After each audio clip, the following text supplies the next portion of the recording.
ان کا سوال یہ ہے کہ اگر گھر میں وارث پاک کی تصویر رکھی ہوئی اور یہ نہ ہٹانے دیں گھر والے تو کیا یہ کفر ہے؟ اگر گھر میں وارث پاک کی تصویر لگی ہوئی ہے اور گھر والے نہ ہٹانے دیں تو کفر نہیں ہے، بہتر یہ کہ پھر اس کے اوپر پردہ ڈال دیا جائے اگر ہٹانا ممکن نہ ہو، اور اگر پردہ بھی نہیں ہے تو پھر ایسی جگہ پر نماز نہ پڑھی جائے کہ جہاں تصویر نمازی کے سامنے یا دائیں طرف ہو۔ اگر پیچھے بیک کی طرف ہے تو اس صورت میں مجبوری میں نماز پڑھی جا سکتی ہے کہ اور نماز پڑھنے کی اور کہیں گھر میں لوکیشن نہیں ہے تو ایسی صورت میں وہاں بھی نماز پڑھ سکتے ہیں۔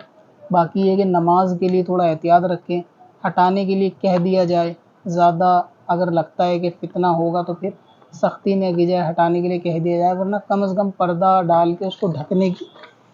تاکید کر دی جائے کہ اس کو ڈھکا جائے۔ باقی سمجھائیں گے دھیرے دھیرے تو انشاءاللہ بعد میں ہٹ جائے گی، لیکن ہٹنے سے گھر والے ہٹانے نہ دیں تو نہ یہ کفر ہے نہ آپ کے اوپر اس کا گناہ ہے۔ اب اپنی قضا عمری نمازوں کا حساب لگانا ہوا اور بھی آسان۔ وزٹ کریں qazakalculator.smswarsi.com پر اور اس کیلکولیٹر سے اپنی تمام قضا نمازوں کا حساب منٹوں میں کریں اور ڈاؤن لوڈ بھی کریں۔